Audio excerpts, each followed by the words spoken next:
Are there any final questions for the applicant or for the architect? Was that a question, Councillor Seaton? Go on then. Thank you, Chair. Thank you, Chair. And I can't think. Yes, I've looked at the report again in regards to the go back to my 2 paragraphs 28 and 29, and really what we're assessing here, and I think most of the objectors' concerns are if you reduce the space by these quantums, is this business sustainable? And you said that that the applicant would in fact make daily visits to the wholesalers to replenish supply, which is, I must say, very unusual in the 21st century as a proposal, extremely unusual. But I suppose in planning terms, it's a question of how far we can go on this. But is the applicant anticipating that trade will decline as a result of this reduced space, and therefore most probably reducing the range of products that are on shelves? Is he expecting a reduction in trade as it's been as the business has been effectively supported by the buildings immediate adjacent to it? Is he expecting a reduction in trade? Right. So, firstly, two points. You asked about whether the reduced storage is unusual. Mm-hmm. As I mentioned, the applicant has been running shops all his life, and I would recommend you speak to some local shopkeepers, and you may well find that the reality is now that people don't have large storage spaces. And I was quite surprised when I did the research that was the case, that large storage spaces are no longer required. So in fact, people are now doing small trips to the cash and carries every day, rather than what you and I would have previously thought about, where they do one large shop every week. Going back to whether the applicant expects a reduction in trade, no, I don't see why he would. If you look at the comparison plan I put together for the existing layout, and then what the proposed layout would accommodate, I think we're only losing something like 2 cabinets out of the entire floor plan. And so I can't see how that would reduce the trade going through the shop, or even the offer that the shop can provide. I won't proceed further, Chair. Thank you very much. Thank you for your response. Okay. Right. Thank you very much, Mr. Manga. If you can just hang around, well, we might need to ask you any follow-up questions. I'm happy to. So, thank you. So, does anybody present live within 100 metres of the development site and wish to speak in support of the application? We have no registered supporters at the moment. Is that correct, Gerald? Yes, that's correct, Chair. Okay, so we'll move on to the ward councillors. Oh, you're down on my notes as Old Kent Road ward councillors. Definitely not Old Kent Road. No, Peckham Rye councillors. So who's speaking? Are you both speaking? I think we probably both want to speak. If I go first and try and keep to a minute and a half, Chair. Shall I give you a minute and a half? All right, okay, chivvy me along. Okay, whenever you're ready. Yeah, just to quickly pick up on that last comment about the loss of floor space. As I'm understanding it, we're talking about a 40% loss across the storage and the shop. I might be wrong, but it'd be good to clarify. And I do think that those drawings are not helpful because they're not to scale. So yeah, it might look like you can shoehorn everything in, but we're not really left with a very good impression about what we're losing overall. And I think kind of Pamela picked the right word when she said that this was about kind of exemplary design. That's what we're being told is the reason to kind of pass this. And maybe there is a case that exemplary design could deliver us a more dense kind of, bit of housing. I think on balance, I would accept that. But I'm not sure that it's exemplary design if we're losing what is clearly a very valued kind of community asset, as can be seen with the extent of the objections that were made. If this was a like-for-like replacement of shop and storage, then I think there would be very little reason for us to object for that. But it is a long way away from that, and yet we're saying let's pass it because it's exemplary. The shop's absolutely vitally important, both the size of storage and the size of the shop, and regardless of whether there's a school street closure or not, we're talking about 600 kids walking past this area, so it's really, really vital that we get that condition around delivery and kind of how that's going to be managed. I think that's probably my 1 minute. Yeah, exactly. Renata? Sorry, I had something going on in the background. I'm ready to start. Just to say that I wouldn't describe Inverton Road as a very busy thoroughfare for vehicles, but lots of people walk past.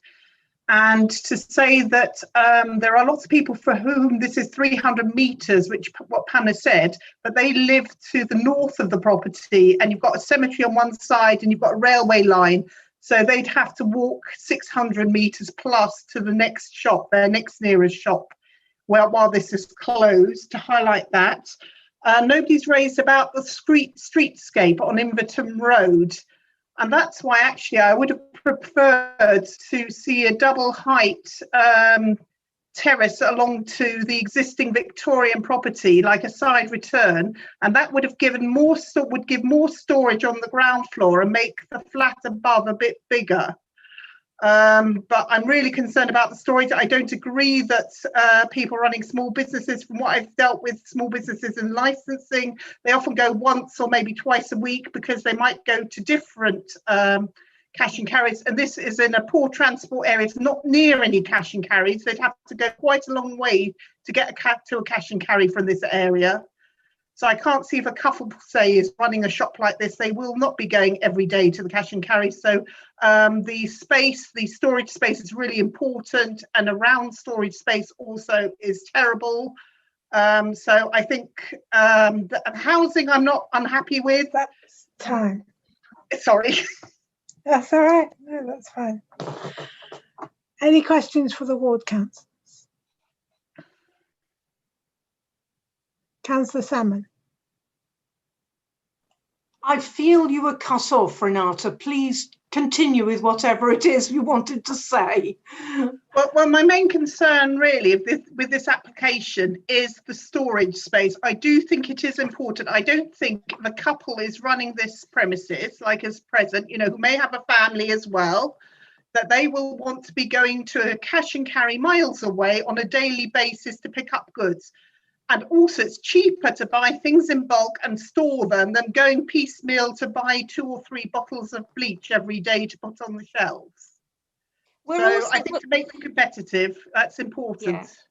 And it's not like we're suggesting we need loads of storage space. The current unit has 21 square meters, am I correct, as storage space?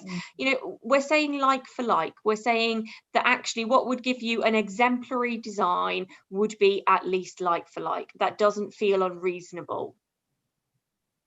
And as I understand it, that is what, if the new Southwark plan was in place, that would be the requirement. Am I right in saying that? So if this application had arrived, kind of 1 month later, 2 months later, then, we would be saying, and as a council, we would be saying, we should be getting like for like in this area.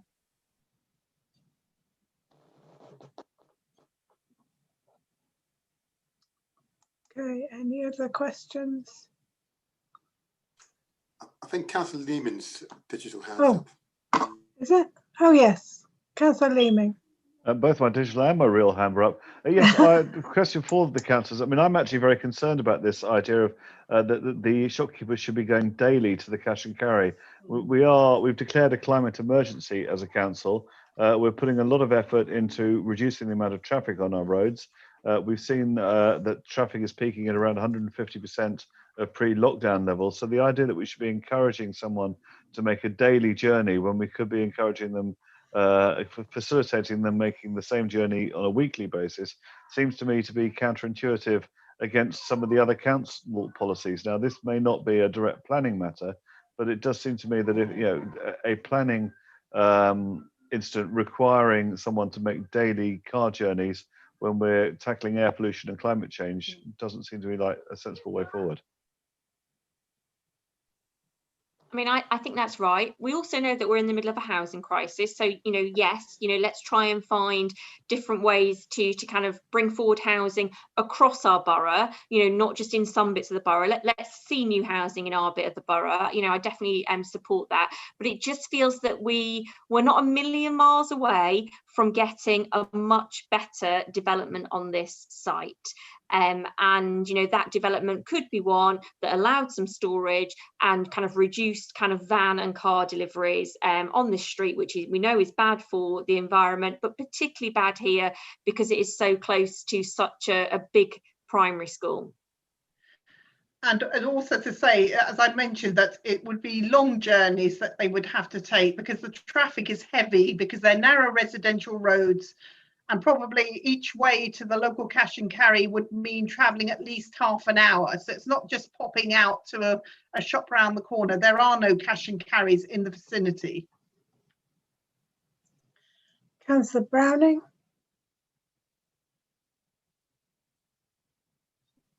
Yeah, just a small point on the storage. I guess we're sort of hearing two competing perspectives on the storage. So the applicant has said that lots of storage that isn't really necessary for.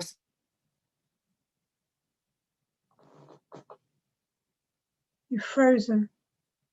Sort of saying the opposite. I would be interested to know, if the current shop owners have said whether they do their weekly shop, they do on a weekly basis or monthly basis, and do they use a lot of storage, or is it that they go daily rather? Is there any clarity on the current situation of the current shop owners?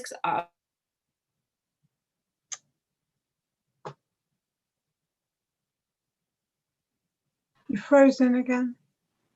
You froze at the end of your sentence. Chair. Oh. Sorry, Maggie, can you just repeat the end of your sentence? My sentence, the end was just to say I'd be interested to hear whether the current shop owner, whether they've said whether they do their. You keep cutting is out. that their current situation? Chair, Chair. Can I just Browning, clarify? If you could switch the camera off, it might increase the connection speed. Thank you. Okay, I'll try one more time. So my question was just really straightforward. It's whether it's.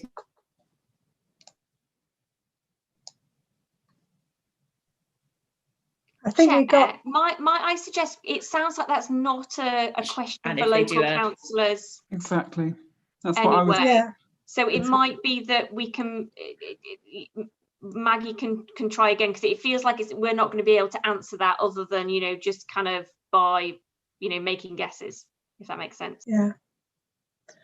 I could maybe answer similar premises just from ones that have come to licensing.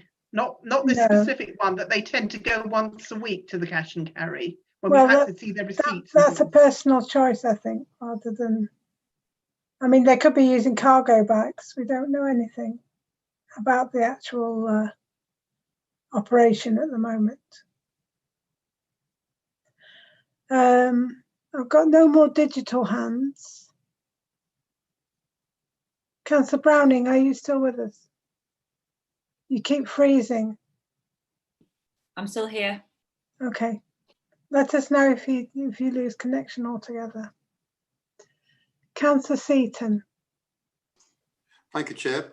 If I may just ask the councillors, are you happy that these premises will be secured in perpetuity as a Class 1 use?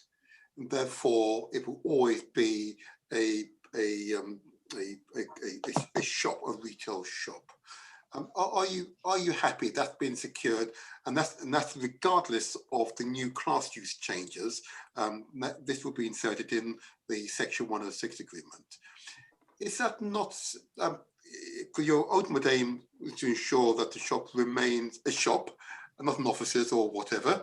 But if it's been secured in perpetuity, your objective, your objections, and therefore objective, have been achieved. Am I correct in saying this? Well, I think it's difficult, isn't it, Martin? Because, you know, we're here to best represent our local communities, and it's a local community that I live in too. And I would like not just kind of any old shop. I'd really like a kind of, you know, a good, well-sized shop that clearly serves the local community. And I don't think that feels like an unreasonable thing to ask for. I think it's a little bit of a red herring to suggest that in the middle of a very residential community that's poorly connected in terms of transport, we're suddenly going to get an office on the bottom of a residential block. That's not what we're going to get. I don't know whether it would permit kind of hot food to be served from there if we don't have that condition. I think that's the only other viable use other than it being converted back into residential. So yes, of course, I welcome that we're going to protect it as a retail unit, but I want our planning to be better than that, and I want us to say, actually, here's an opportunity to get some much needed housing, and with a little bit of movement, maybe we could get a really high quality shop unit as well. And as I say, I just don't think it's accurate to suggest that we're suddenly going to get an office in this location. I would like to say that I agree with Vicky on this. I think that if the storage space would go up to sort of the current level, I would be much happier with this application. I think it is not fit for purpose as it is now. But, you know, the residential, of course, we always welcome, there's a shortage of residential properties in the area. So, yes, we welcome the family-sized properties, but this application needs tweaking in order to serve the community and whoever's running the shop better.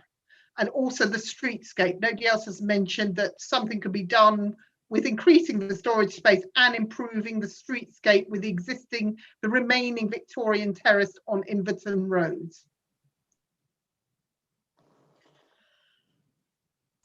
Councillor Seaton. My very last question, Chair. Thank you for being with me.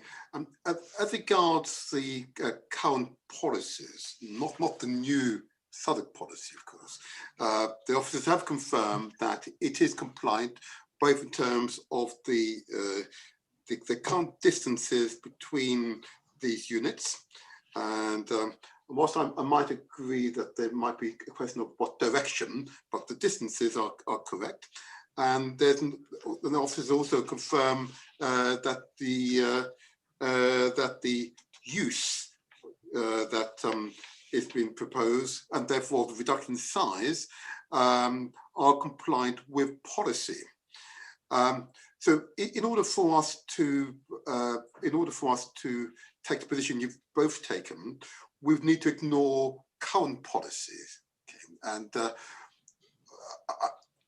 unless there was a good reason to do so, in other words, we had clear evidence that the unit is not sustainable, despite the fact it will remain a shop in perpetuity. It's very difficult for us to not ignore the advice and guidance from officers. Would you agree with me on that? I think it is very difficult to ignore. I agree with you on that final bit. I think the two things for me is that we're saying that exemplary design allows us to increase density on this site, and I think we're arguing that actually this is not exemplary design. So therefore, you know, that in my mind gives us grounds to turn down the application. And I think presumably I need to, you know, I'm not 100% sure on this, but the emerging Southwark plan makes the case that we should get like for like replacement of retail space. So is that kind of grounds for us to make our case? This, you know, it might only be emerging, but it's actually what we want to see. And just on a point of clarity in terms of distance, I know we've tried to explain this in a few different ways. There are some people who are walking to this shop and they may be walking 500 meters to get to this shop, their nearest shop, right? And if this shop becomes unviable, if this shop closes, then those other shops that have been mentioned are another kind of 300 meters further on. They're not kind of in the opposite direction. So you've already walked 500 meters, you're going to have to walk another 300 as well. At which point we end up in a situation where quite a big chunk of our local community ceases to have a kind of, you know, a local corner shop, which they really rely on. And I think that's why you see such strength of feeling in the objections about this. And actually that does really underline why, you know, why a good sized shop is needed, because there is such a big community that depends on it. And also to come in and continue what Vicky's saying, that, you know, that's maybe that, I don't know if it would work, but could the outcome be deferred and the applicant be invited to come back with a tweaked version of this, with looking at the footprint of the shop and the storage area? With all due respect, Renata, the application is the application is the application at the moment. And that's what we're discussing. I don't have any more blue hands, so I'd like to thank the all councillors for coming, and just hang around for a little while until, just in case there's any further questions we need to ask you. So has any member got any clarifications for the officer? Councillor Morris. Thank you, Chair. So we've just heard an hour and a half of discussion and debate and presentation about this, and what it effectively seems to boil down to is whether or not the shop provision is considered to be viable. And so in terms of clarification from the officer, I would just like to understand whether a speculation on whether or not a shop is viable is a material planning consideration. Yeah, thank you. I'll answer that now. So in terms of the viability of the shop, we did explore this, and we consulted our local economy team, as I mentioned in my report. And it's very difficult to say whether the proposed shop will be viable or not, because we have limited data on this. But due to the interest in the shop, it was seen from both a planning policy perspective and from the local economy team within the council that the proposed shop could be viable at this size. So that's the information I have. Yes. But is that a material planning consideration? In other words, could we decide to approve or reject this application on the basis of whether or not we believed it to be viable?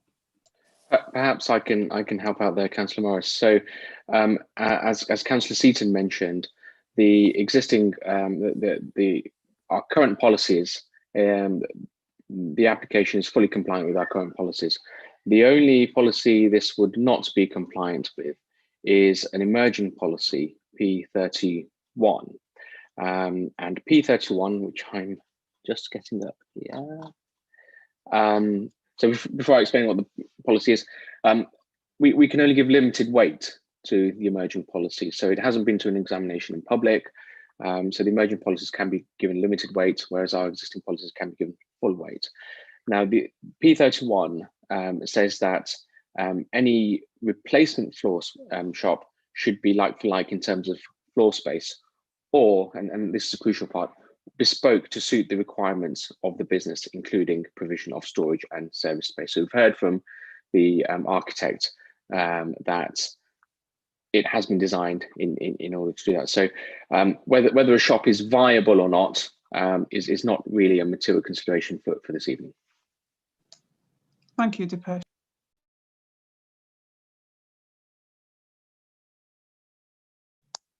Can I ask, when we talk about exemplary design, we talk about things like dual aspect and amenity space and carbon offsets, all that sort of thing. That is mainly to do with the housing. Would the exemplary design caveat to the density relate to the shop as well? I'll come in again there if I may, Chair. No, it doesn't. The exemplary design standards are usually in terms of housing, and they're in the residential design standards, SPD. So we couldn't say we reject this because the shop is not the exemplary design. I think in terms of density, when we do density calculations, commercial floor space also goes into that calculation. And density is one of those things that something that's overdense can sort of be an indication that there are issues with a development. So in and of itself, it's very difficult to be a reason. It highlights a problem with the scheme. So things like small size, dwelling sizes, mutual overlooking, impacts on amenity. And as we've said, those matters have been addressed. And this particular proposal, while it doesn't meet all of the matters suggested as exemplary design, it does meet several of them. Thank you. Any other points of clarification for the officers? Are you waving at me, Councillor Seaton? I am, as it were. Thank you, Chair. Just to clarify then, Depeche and Della, the distances between stores, so the current location and the supermarket on 116 Cheltenham and 382 Iredale Road, I recognise, but I note that each of these locations, I think on the map I've seen, are technically moving south, as it were. I think that'd be reasonable, as it were, to Dulwich, as it were. But if you start from Limefoot Road, if I recall, there are no stores looking north. Am I right in saying that? And therefore, the response by Councillor Hambers, and indeed by Councillor Mills, suggesting that some residents would have at least 500 metres to walk, is accurate. And by all accounts, if I look at this, I wrote it down when going through the report, that in fact there are some residents that would have to walk much further than that, in fact. So should you not have in your report noted that each of these locations, the direction in which these locations are to be found, and also therefore take into account the other part of the compass, the opposite directions? Are there stores there? It does create a somewhat unfortunate impression that there are shops in a reasonable distance, when in fact some of these individuals would have to walk at least 500 meters and more just to get to this one, and if it's not available, they would have to walk further. Shouldn't a compass indicate that this is north, east, west, or south? I think if I may take that question, Councillor Seaton, all the report does is address the policy issue, and the policy issue is whether there's another shop within 400 metres of this site, 600 metres, and that's what we've done in the report. But you're absolutely right. Some people, as the ward councillor has mentioned, some people will have to walk further than that distance, but that would have been taken into account in deriving that particular policy. So, and just to be clear, forgive me, Chair, to still be clear then, so we are able, therefore, to take into account, I don't know about the population densities in the opposite direction, and if I were to assume, just for, as we don't have evidence to the contrary, that it's potentially 2/3 of the local population are actually north of the store, and therefore will have to walk these quite significant distances. And therefore, in respect of the majority of the local population, it is not, it would prove to be somewhat difficult to walk further. And therefore, one could argue that is not policy compliant. I don't think we could argue that, Councillor Seaton. The policy simply talks about the distance from the location itself, and if there's an alternative provision within a certain distance of the location of the use, that would be lost. Of course, we haven't got a loss of use here. Okay, there's a policy issue. I won't take it further. Thank you, Chair. You're mute. Councillor Mills has got her hand up. It isn't really the time for you to ask questions, but I'll allow it. I didn't want to ask. I just wanted to clarify if it's helpful. So, for example, I live between this shop and the other shops that you're talking about. So for me, in the kind of block where I live, this isn't an issue in terms of still having local provision.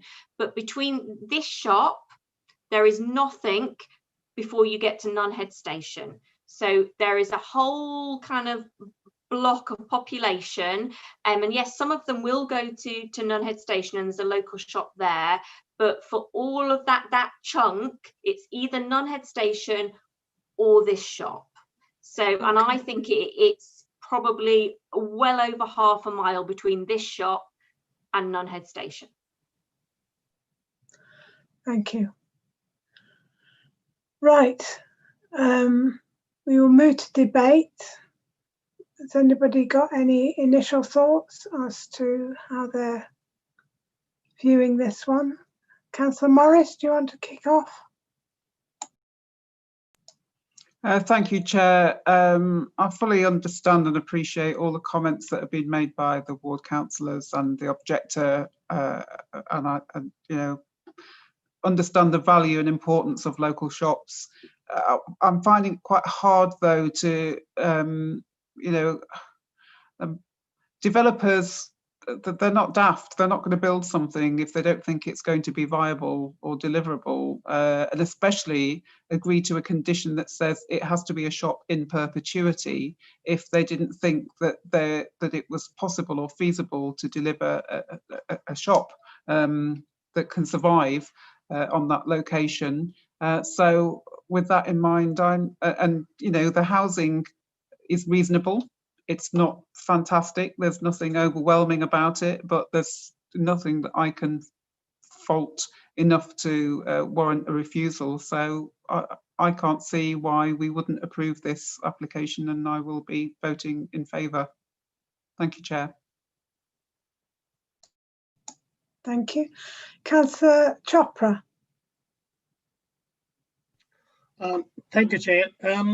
As a lot of discussion been going about the storage, I'll come back to it in a minute, but I think personally looking at the present scheme and the old scheme, what was in existence, the house looks very nice, very good, and this is what we need in our borough as well. And I would like to clarify about this storage thing and the delivery thing, which I mentioned earlier as well.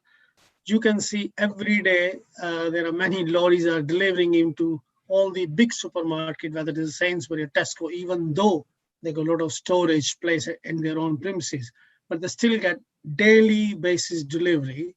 So my idea was there are many cash and carry who do deliver goods every day. And if they put few extra boxes on their delivery to this shop, it's not going to make any difference in the environment on the roads, because those delivery vans are coming every day, everywhere in London. So keeping all those things in mind, and I think storage is, for me, I don't think it's as big issue as the issue relates to the owner of the premises. If you want to be competitive, then he has to decide how he manages his deliveries or storage. So I think we leave that to the shop owners to see how he want to run his business. And keeping all those things in mind and keeping the current policies in mind, and I think the scheme is quite viable, and I think I will personally think this scheme and application should be approved as it is on the papers at this stage. Thank you. Thank you, Councillor Chopra. Councillor Browning? Hi, Chair. Yeah, I would agree with the comments made so far by councillors, concerns that have been raised, but I'm also minded to approve. Thank you. Councillor Leeming? Yeah, I mean, slightly less enthusiastic than Maggie. I think I have a great deal of sympathy with the issues raised by Councillor Mills and Councillor Hanvas. I don't share the same enthusiasm for the developers as Councillor Morris, but it does seem that whilst I think there are issues with this development which could be addressed, they don't appear to be material planning commission, so material planning positions. So I don't think there's a reason for me to vote against it. Okay, thank you. Councillor Seaton? Thank you, Chair. And I think Councillor Leeming's last comments are quite correct, that both the objections are noted, both from the objectors and ward councillors. The issues raised are not sufficient material planning reasons to refuse the application. The application is policy compliant on the current policies, and whilst we might question the feasibility of daily visits to the wholesaler, that might be contested, but that's not a material planning consideration. And for that and other reasons I won't go to right now, I'm happy to support this application. But I'm very mindful of the comments made by the ward councillors. I do appreciate the distances that people might be forced to walk if during the construction stage, but I'm heartened that this will remain a shop in perpetuity. And for that reason, I will support the application. Councillor Salmon? Thank you, Chair. Yes, it's all been said. That's a nice thing about going last. I would say roll on the new Southwark plan. That's clearly where we could have had some sway, but it's not applicable to tonight. So I'll be voting in favour of it. And I think it's significant that the housing hasn't come under much scrutiny at all, because we're all happy with it. And to get 5 4-bedroom houses in this location, I think is a very good thing. So I'm minded to approve as well. Depeche wanted to make one point of clarification before we move to the motion. Yes, thank you very much, Chair. Just to clarify, the architect mentioned that the use as a shop would be in the 106. That's not the case, as Councillor Morris correctly said. It's a condition. So the use as a shop would be as a condition. As with all conditions and anything in the 106, there is a possibility in the future that somebody may apply to have that changed. And if that does happen in the future, then we would need to, because it's a condition, we would need to assess it in accordance with the policies in place at that time. And as we've discussed, the policies on protecting shops and floor space are getting stronger within the new Southwark plan. Councillor Morris. Thank you, Chair. A point of order on what Councillor Leeming said. I'm not sure that I was enthusiastic, particularly about the scheme or the developer, but just on Depeche's point, is there a reason why it's a condition and not a Section 106, which, as you've quite clearly set out, would be more permanent and more binding than a condition? I just wondered if you could clarify why it's one, not the other. Sure. So restrictions on uses and within the use class are matters that the council, the planning authority impose on developers. So we can do that through a condition. There's no requirement for an agreement on that from an applicant. So it doesn't need to be within the legal agreement. It holds significant force. And as you know, we have many parts of the borough where there are restrictions on the use class or indeed some of the permitted development rights. And they're very enforceable. Thank you. Councillor Seaton. Yes, thank you, Chair. Just go back to Pesh's comments that a future applicant could apply for a change to what we understand today. Can I request then that a sentence be inserted that in the event of an application to change the status of this unit, that be brought either to the Chair of Planning's attention, or in other words, it has to be a trigger that both local councillors and the Chair of Planning are made aware that change is being proposed or being considered by officers. So it should not simply be an officer position. I might ask Margaret, if you could, Margaret, just come in to suggest the best way of including that provision. Can I just double check then that what's being proposed is that there be a condition imposed that should the applicant come forward seeking to discharge or amend or vary the condition that the A1 use has to be retained, should then come before the Chair of Planning? Is that the question? Or at least the Chair of Planning be made aware, so that in turn all councillors can be made aware that is being proposed, so they have an opportunity to to express an opinion. What could potentially happen is that it goes to yourselves as officers, and we are not aware, because it's one of the many decisions that Planning Department takes. But as this has come to committee, and this is influencing our decision in perpetuity, it's pretty clear. If there's a challenge or a change to that term, I think either Chair of Planning or a mechanism that all councillors are made aware that that's happened. So I just need a mechanism so that it's brought to our attention that a proposal has been submitted. I would suggest, Councillor Seaton, that we could include that as an informative, but I'd be pleased to hear what Margaret's view on that is. Well, we've had thought contact on that one, Depeche, because I would have doubts as to whether that condition suggested by Councillor Seaton met the 6 tests, in that whether it was entirely necessary, relevant to planning, enforceable, precise, reasonable in all respects.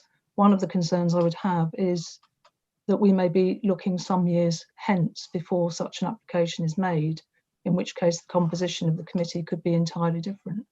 And I think we have had that situation in the past. So I think it would be neater as a solution to have this matter dealt with by way of an informative. If I may, Chair, just to clarify, where a condition is inserted, particularly one of this gravity that's in perpetuity, and the planning authority receives a request to amend that condition, which is a pretty significant condition and has significant weighting on our decision, well, certainly on my decision tonight. If a proposal was made to amend it, it's either the Chair of Planning or the local councillors should be made aware of it. One, because it is of significant material consideration to this committee, and that's why it's inserted in the report. And secondly, well, quite reasonably, where condition has influences members of the committee, it will subsequently be changed. That change should not occur without either Chair or Planning or the Ward Council being made aware.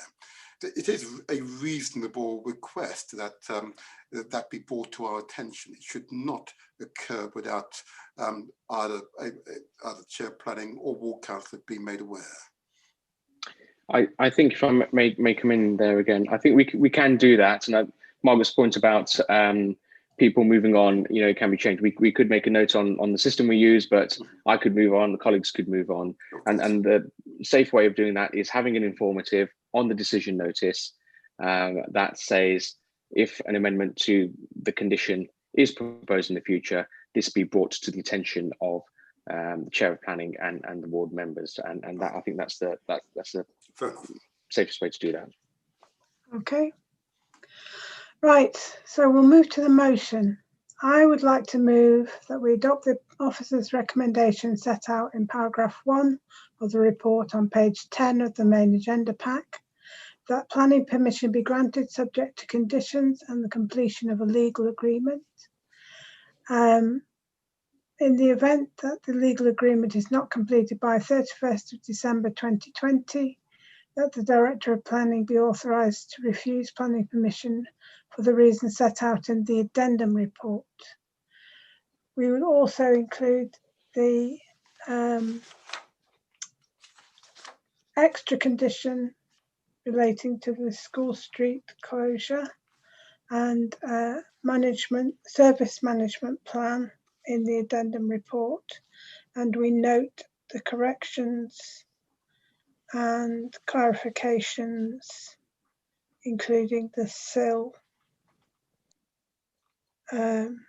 requirements. Is that all right, Gerald? Yes, Chair, and the informative. And the informative, read the change of use of the shop. Does anybody wish to second? I'll second that, Chair. Thank you, Councillor Morris. So we'll move to the vote.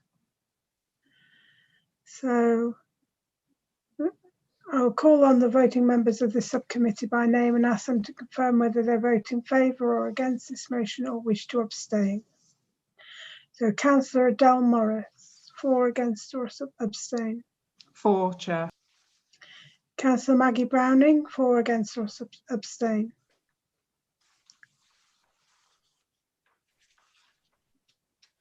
Councillor Browning, are you still there? We lost her? Yeah, for, Chair. No, Thank can you hear me? It's for, yes, we can. For, Chair. Thank you. Councillor Sunil Chopra, for, against or abstain? For, Chair. Councillor Martin Seaton, for, against or abstain? For, Chair. Councillor Richard Leeming, for, against or abstain? Chair, for. Councillor Jane Salmon, for, against or abstain? For, Chair. And I'm Councillor Kath Whittam, and I vote for the motion.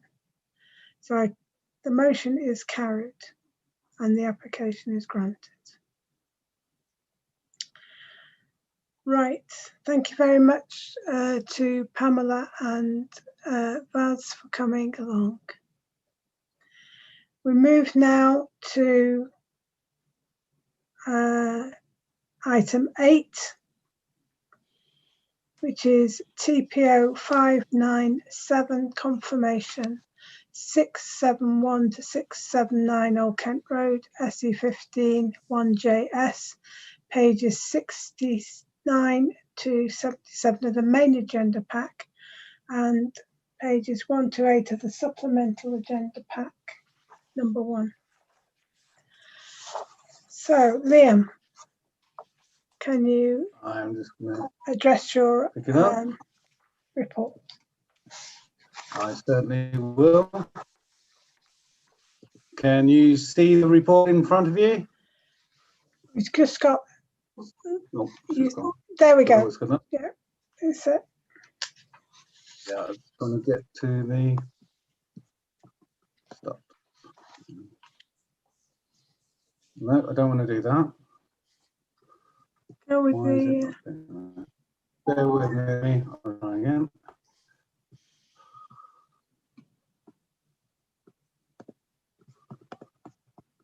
I don't know why it's asking for signature. Okay. There we go.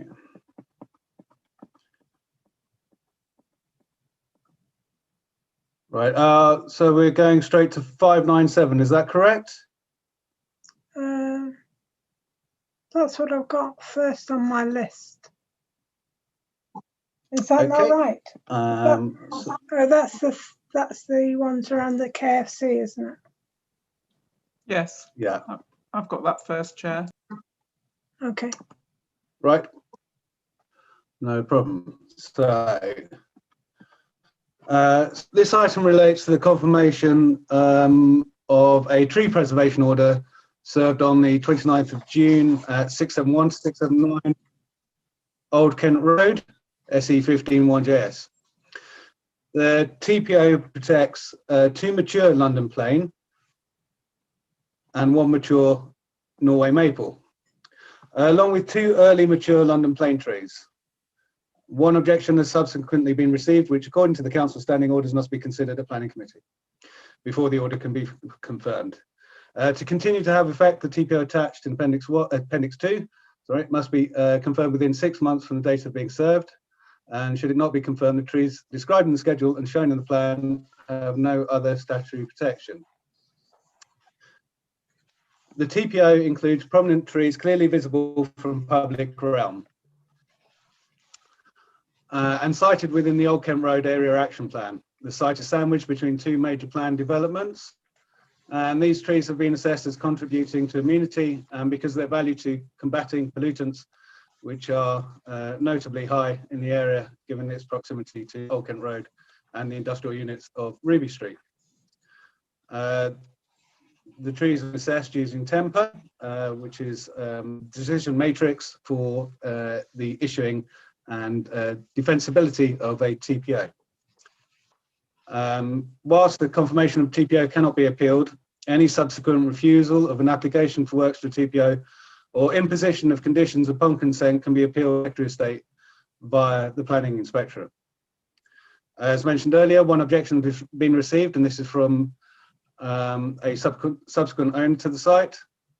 The objection relates to the proposal that serving of a TPO will directly and adversely affect redevelopment of the site. The new owners also state that despite being engaged in formal pre-application discussions with London Borough Southwark planning officers since May of 2020 regarding their redevelopment proposed for the site and a pre-application meeting that was held on the 29th of May, the provisional TPO has not been mentioned at any point, and it was after discussions on the redevelopment of the site that the provisional TPO was placed on the subject trees with no concern whatsoever with the new owner. At the time of serving the order, this was to the then owner of the title deed in accordance with the regulations. The level of threat of serving was as perceived after a re-evaluation of the basis of the objection. This would place the trees more at a foreseeable to immediate levels, and so would increase both the expediency and merit of a TPO. With regards to the proposed redevelopment of the site, the urban forestry team were consulted the Old Kent Road team and provided the following advice. The proposed retention of mature trees is welcome and should be secured, as these provide the only significant canopy cover within the vicinity. The urban forester would recommend a TPO served in order to give greater weight to their consideration and ongoing protection. Trees situated on the periphery of the site boundary would still be affected by planned development, as a proportion of the root protection area for these trees would be within the site. Direct and indirect pressures of development from tree removal, pruning, compaction or disruption of the rooting zone are all pertinent considerations and exist for both trees within the site or adjacent to it. Since under 5.19 of tree preservation orders, a guide to the law and good practice, it states that the LPA should decide in each case whether trees should be safeguarded by using a planning condition or TPO or both. But in the Secretary of State's view, however, it is not reasonable to use conditions as a means of securing the long-term protection of trees when TPOs are available for this purpose. The duty of the local planning authority is enshrined in Section 198 of the Town and Country Planning Act, which reads, if it appears to a local planning authority that it is expedient in the interest of amenity to make provision for the preservation of trees or woodlands in their area, they may for that purpose make an order with respect to such trees, groups of trees or woodlands as may be specified in the order. There is no reason why the trees could not continue to be maintained on a regular basis under the protection of a TPO. And the council would not unreasonably withhold permissions for any works in line with good arboricultural practice. Finally, these trees are not located within the conservation area and so are not afforded even temporary protection by virtue of Section 211 of the Town and Country Planning Act. The current recommendation supports the relevant national legislation, London and draft other policies to retain trees with proven amenity value. And as such, it is proposed that the order be confirmed as unamended. I can take some questions now. Does anybody have any clarification from Liam? Haven't got any blue hands.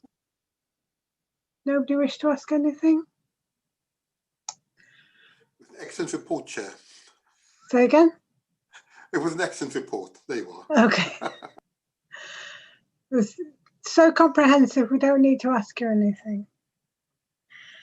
Okay. Thank you. I just thought it was good to... Your connection's not brilliant, Liam, to be honest. Struggling to hear. Sorry, I just thought it was important to show these trees to the front that appeared small in the mapping. So these are the two medium plane trees to the front of the property. Right. None of them got any leaves on.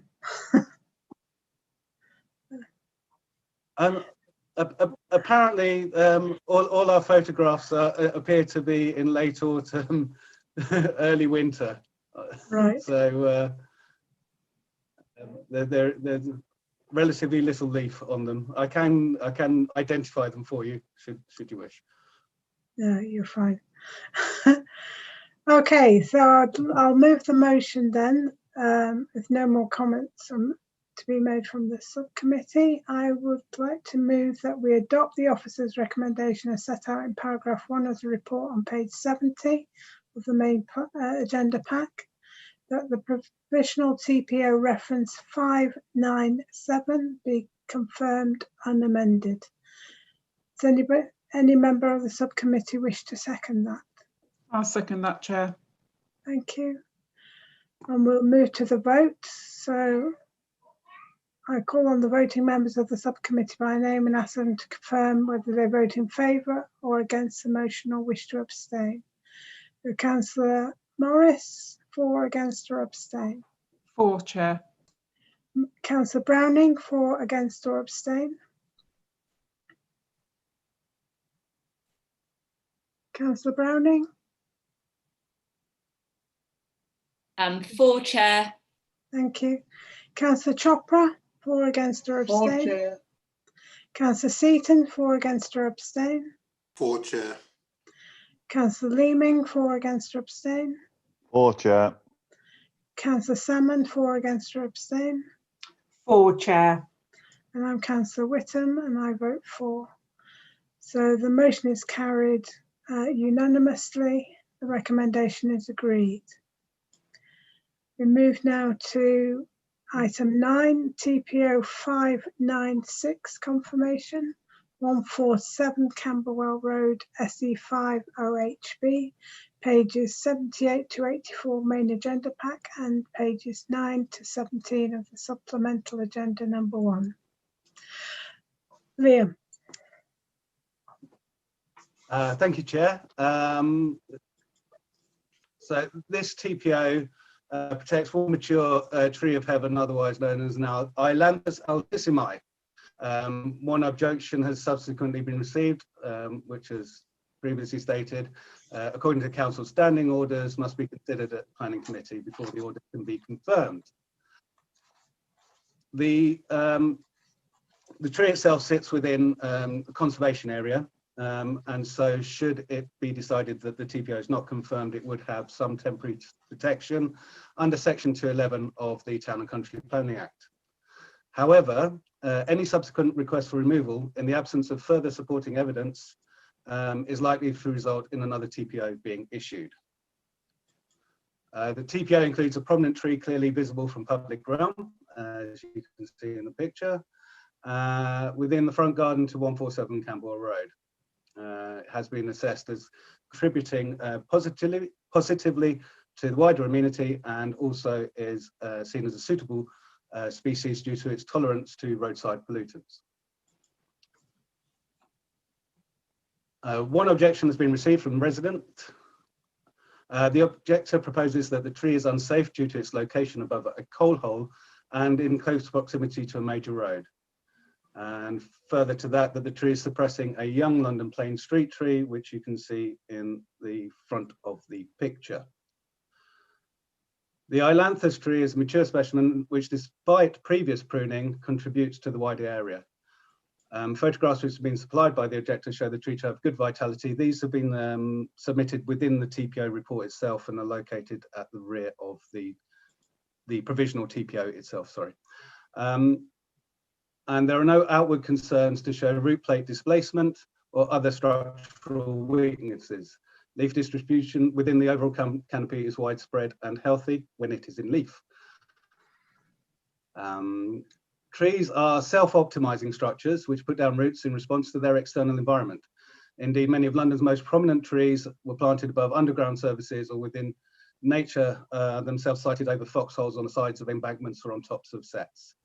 The internal structure of the coal hole shows no signs of damage, save for the incursion of one small exploratory root, which is below 25 in diameter, millimeters, and that could quite easily be severed. The relatively wide trunk, along with a low ground break, add to the biomechanical stability of this tree. Given that the tree has previously been reduced, there is no reason why the tree could not continue to be maintained on a regular basis under the protection of a TPO. The serving of TPO affords this tree the highest level of protection available and places a greater duty on the tree owner to provide overwhelming evidence in support of any removal. To date, the objector has yet to provide overwhelming supportive professional evidence to the claim that tree is causing damage or, for that matter, is unstable. Officers have received to date 2 applications to reduce the tree, once in 2011 and again in 2017. The picture in front of you showing the result of the later cuts with early young growth within the first 2 years. And a further request for removal, which has resulted in the serving of this particular tree preservation order. Should the recommendation be accepted in the order confirmed, then an application to carry out works can be submitted in the usual way, with consent or refusal considered on the basis of any further evidence. Whilst there is no right of appeal against confirmation, the affected parties can apply with further evidence to carry out works of the trees, should that be considered necessary. This is considered to be sufficient protection of the rights of all parties concerned and their ability to enjoy and protect their property. The current recommendation before you supports the relevant national legislation, London and draft Southwark policies to retain trees with proven amenity value. As such, it is proposed that this order be confirmed and amended. Thank you. Any questions about this tree or anything else to do with this tree preservation order? Councillor Chopra? Just for clarification, because I couldn't hear properly, the voice was breaking up. Just want to know, really, have we done some investigation that this tree is safe and it's not a major obstruction to people walking on the road, like he's saying is unsafe? Have we done some investigations? I have visited site myself. The tree itself is set back around 4 to 5 meters from the public footpath. There were no signs of any root plate instability, so no structural stresses. The tree looked relatively healthy for its age, is in fair condition. There were no visible signs of any issues concerned with the structural stability of this tree. The duty of providing the evidence that the tree is unsafe is on the owner of the tree themselves, and that has not been forthcoming despite requests. So at present, it is merely an assumption that the tree is unstable, which I have been unable to substantiate. Thank you. You're welcome. Okay, any other questions or comments?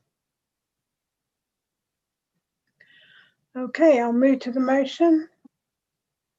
I would like to move that we adopt the officer's recommendation as set out in paragraph 1 of the report on page 79 of the main agenda pack, that the provisional TPO reference 596 be confirmed and amended. Does any member of the committee wish to second this?